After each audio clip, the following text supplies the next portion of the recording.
5 महीने बर्बाद करने के बाद में सितंबर में भी अगर तुम नहीं पढ़ाई करोगे ना, तो फिर तो तुम भूल जाओ कि 98%, 95% या 90% से भी ऊपर तुम्हारे मार्क्स जाने वाले हैं। तो आज की video 10th, 11th and 12th सारे बच्चों के लिए है। तुमने अगर अभी तक कुछ नहीं पढ़ा है तो तुम अब सोच रहे हो कि यार सितंबर से थोड़ा सीरियस होकर पढ़ाई शुरू कर देते हैं ताकि हम अच्छे मार्क्स लेकर आ सकें। तो यार ये वीडियो तुम्हारी पूरी की पूरी लाइफ चेंज करने वाली है। तुम्हारा आने वाले जो महीने हैं उसको सबसे ज़्यादा प्रोडक्टिव बनाने वाली है। तो अपने दिन के जो 5 से 7 मिनट है जो तुम इधर उधर बहुत वेस्ट करते हो, वो प्लीज़ इस वीडियो को दो और पूरा सुनो एंड तक। मैं आपको बहुत अमेजिंग सी ट्रिक बताने वाली हूँ, अमेजिंग सी स्ट्रैटेजी बताने वाली हूँ जिसको तुम सितंबर से भी फॉलो करोगे ना, तो आई कैन अश्योर यू कि तुम बहुत अच्छा स्कोर करने वाले हो अपने बोर्ड एग्जाम्स में या फिर अपने स्कूल एग्जाम्स में, जो भी एग्जाम है। यार देखो, तुमने अभी इतने सक्सेसफुली महीने बर्बाद कर दिए हैं, अब हमें और टाइम बर्बाद नहीं करना।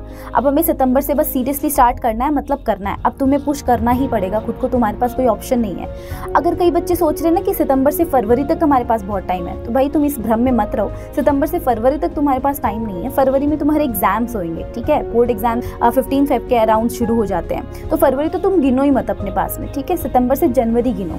अब जनवरी के अंदर भी तुम्हारे प्री बोर्ड्स आएंगे, ठीक है। तो तुम्हारा प्री बोर्ड्स में तुम्हारी स्कूल तुम्हें उस प्री बोर्ड्स में फंसाए रखेगी, तो तुम उसमें ही लगे रहोगे। तो इसलिए प्री बोर्ड्स वाले महीने को भी काउंट मत करो, मतलब जनवरी को भी काउंट मत करो। तो तुम्हारे पास कितने महीने रह गए? सितंबर, अक्टूबर, नवंबर एंड दिसंबर। तो हमारे पास में 4 महीने रहते हैं। अब इस 4 महीने में भी मैं तुम्हें अच्छे से गिनवाऊं तो यार 4 महीने में बहुत सारे त्यौहार आने वाले हैं। दिवाली आएगी, इसमें भी तुम्हें छुट्टियां चाहिए होंगी और मिलेंगी भी स्कूल से, तो तुम उसमें टाइम वेस्ट कर दोगे, इधर उधर जाना, कहीं रिश्तेदारों के यहाँ जा रहे हैं, कभी कहीं घूमने जा रहे हैं, उन सब चीज़ों में वेस्ट करोगे। अभी बहुत सारे फेस्टिवल्स आएंगे यार, उन सब चीज़ों में तुम्हारा बहुत टाइम वेस्ट होने वाला है। दुर्गा पूजा आएगी, उसमें टाइम वेस्ट हो जाएगा। ऐसा मान के चलो कि 15 से 20 दिन अक्टूबर और नवंबर के इन्हीं चीज़ों में बर्बाद होने वाले हैं। त्योहार आ रहा है, कभी कुछ आ रहा है, कभी कुछ आ रहा है, कभी रिश्तेदार घर पे आ रहे हैं, आज इस वजह से पढ़ाई नहीं हुई, आज इस वजह से पढ़ाई नहीं हुई, बहुत सारे रीजंस होंगे हमारे पास। तो ले देकर हमारे पास में यार 3 महीने रहते हैं। हम ऑन एन एवरेज तो 3 ही महीने मानते हैं कि हमारे पास 3 ही महीने हैं। सो आज की वीडियो में मैं तुमको एक डेडलाइन देती हूँ कि 15 दिसंबर तक तुम्हारा किसी भी हाल में सिलेबस कंप्लीट होना चाहिए। क्योंकि यार जनवरी तो मैंने तुम्हें बता दिया तुम्हारा जाएगा प्री बोर्ड के अंदर, और प्री बोर्ड कुछ नहीं होता, पूरा सिलेबस ही आ रहा होता है उसके अंदर। चाहे जैसे तुम करो, सिलेबस कंप्लीट तुम्हें करना ही करना है। तो फेस्टिवल्स में जो तुम टाइम वेस्ट करने वाले हो, कहीं घूमने जाने का प्लान बना रहे हो या कहीं इधर उधर का कोई भी प्लान तुम्हारा है, तो एक बार उसको थोड़ा सा होल्ड करो। क्योंकि यार तुम्हारी लाइफ का बहुत प्रीशियस टाइम चल रहा है, और अगर इस टाइम पर भी कोई बच्चा नहीं पढ़ रहा ना, उससे मूर्ख बच्चा मैंने अपनी लाइफ में कभी भी नहीं देखा। तो यार देखो, तुम्हें पढ़ना कैसे सितंबर से लेकर दिसंबर तक कैसे अपना सिलेबस कंप्लीट करना है वो बताती हूँ। यार देखो, सबसे पहले मुझे नहीं फर्क पड़ता कि तुम कौन सी क्लास में हो, 10th में, 11th एंड 12th, ठीक है, कोई भी क्लास में हो सकता, वो भी सब्जेक्ट तुम उठा रहे हो, मैथ्स, SST, साइंस, कोई भी सब्जेक्ट तुम उठा रहे हो, उस सब्जेक्ट के जितने भी चैप्टर्स हैं आप उनको 4 सेक्शंस में डिवाइड कर लो।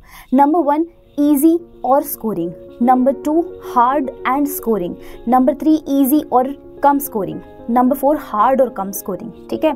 तो तुम 4 सेक्शंस में डिवाइड कर लोगे। अब तुम्हें क्या करना है, सबसे पहले तुम उठाओगे hard and most scoring chapters को, क्योंकि अभी यार थोड़ा सा हल्का सा तुम्हारे पास ज़्यादा टाइम है, तो तुम अपने हार्ड जो चैप्टर्स तुम्हें लगते हैं उनको तुम इजी कर सकते हो by watching all the one shot videos या प्रैक्टिसिंग मोर, ठीक है। तो उसको प्रैक्टिस करके तुम अपने लिए इजी बना सकते हो, और जो चैप्टर्स तुम्हारे लिए ऑलरेडी इजी हैं और वो बहुत ज़्यादा स्कोरिंग है, उनको अभी से रिवाइज करना अच्छे से शुरू कर दो कि वहाँ से तुम्हारा 1% का मार्क्स नहीं कटना चाहिए। फिर तुम जंप करोगी, वो चैप्टर्स जो तुम्हारे लिए ईजी भी हैं और लेस स्कोरिंग है, कम स्कोर देकर जा रहे हैं, उनको तुम बाद में रिवाइज करोगे। चाहे तुम्हें कितने भी अच्छे से चैप्टर आते हो, लेकिन रिवाइज तुम्हें हर एक चैप्टर करना होता है। तो वो इजी और लेस स्कोरिंग को तुम बाद में रिवाइज करोगे, और लास्ट में उन चैप्टर्स को रिवाइज करोगे जो तुम्हारे लिए हार्ड भी हैं और लेस स्कोरिंग भी है। पहले आपको इजी और स्कोरिंग उठाना है, फिर हार्ड एंड स्कोरिंग उठाना है, फिर आपको इजी एंड लेस स्कोरिंग, फिर हार्ड एंड लेस स्कोरिंग, इस तरीके से आपको अपना रखना है। फिर इसको पढ़ना कहाँ से और कैसे, किस स्ट्रैटेजी में पढ़ना है। चाहे आप किसी भी सब्जेक्ट का कोई भी चैप्टर पढ़ रहे हो, यही स्ट्रैटेजी फॉलो करनी है। नंबर 1 आपको लगाने हैं वन शॉट सेशंस। अब आपके पास उतना टाइम नहीं कि आप पार्ट वाइज वीडियोस देखोगे, क्योंकि एक पार्ट वाइज वीडियो देखेंगे, पार्ट 1 जो होता है वो 1 घंटे का एटलीस्ट होगा। इतना टाइम तुम्हारे पास नहीं कि 1 घंटा तुम एक पार्ट के ऊपर लगाओ, इसीलिए वन शॉट वीडियो लो, उसको 2 घंटे में आपका एक चैप्टर कंप्लीट हो रहा है, और 3 घंटे में आपका एक चैप्टर कंप्लीट हो रहा हो। टेंशन नहीं लो, मैं आपके लिए जूम क्लासेस कंडक्ट करने वाली हूँ, क्लास 10th वाले बच्चों के लिए, 11th वाले बच्चों के लिए, 12th वाले बच्चों के लिए। आपको जूम क्लासेस का लिंक जो है मेरे टेलीग्राम चैनल पे मिल जाएगा। टेलीग्राम चैनल का लिंक डिस्क्रिप्शन बॉक्स में आपको मिल जाएगा, तो प्लीज़ वहाँ से जाकर टेलीग्राम चैनल ज्वाइन कर लो, और मैं आपको खुद आकर पढ़ाऊंगी लाइव वहाँ पर। तो प्लीज़ वहाँ की रिकॉर्डिंग्स नहीं मिलेंगी, क्योंकि वो जूम क्लासेस हैं, तो रिकॉर्डिंग्स नहीं मिलने वाली। और मैं आपको श्योर करती हूँ, मैं पूरा NCERT literally line to line एक चैप्टर वन शॉट में ही खत्म करूंगी वहाँ पर। तो प्लीज़ आप मेरी क्लासेस भी अटेंड कर सकते हैं, फ्री ऑफ कॉस्ट है, मंडे से मैं स्टार्ट कर रही हूँ। प्लीज़ आना ज़रूर उन क्लासेस के अंदर। और यहाँ पर आप पूरा का पूरा शेड्यूल देख सकते हैं कि आने वाले एक वीक में मैं किस तरीके से क्लासेस कंडक्ट करने वाली हूँ 10th 11th एंड 12th वाले बच्चों के लिए। तो आप वहाँ पर इनरोल कर सकते हैं, फ्री ऑफ कॉस्ट है, आप बिल्कुल आ सकते हैं उन क्लासेस के अंदर। सबसे पहला स्टेप वन शॉट वीडियो, चाहे कोई भी सब्जेक्ट हो। दूसरा स्टेप एनसीईआरटी की थरो रीडिंग लगानी है, बिल्कुल वर्ड टू वर्ड्स आपको पढ़ना है।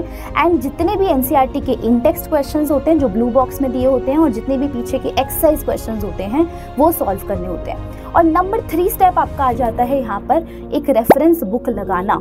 एक रेफरेंस बुक लगाने का क्या फ़ायदा हो जाता है, ये आपको 98 तक वाले क्राइटेरिया में पहुंचाती है। यार देखो, बहुत सारे बच्चे हैं जो एनसीईआरटी पढ़ेंगे, वन शॉट्स भी लगा रहे होंगे, वो स्कोर करेंगे 80-85, मैं आपको बता रही हूँ, ठीक है। अब 98 क्योंकि बहुत बड़ा एक नंबर है, 98 का टारगेट हर किसी से तो अचीव नहीं होगा, तो 98 तक पहुंचने के लिए थोड़ा सा डिफरेंट करना पड़ेगा लोगों से। तो जो भीड़ कर रही है वो तो हम करेंगे ही करेंगे, हम हमारा 85 तक पहुंचने वाला क्राइटेरिया खत्म नहीं करेंगे, और मे बी आप 90 तक भी पहुंच सकते हो, मैं ऐसा नहीं बोल रही हूँ।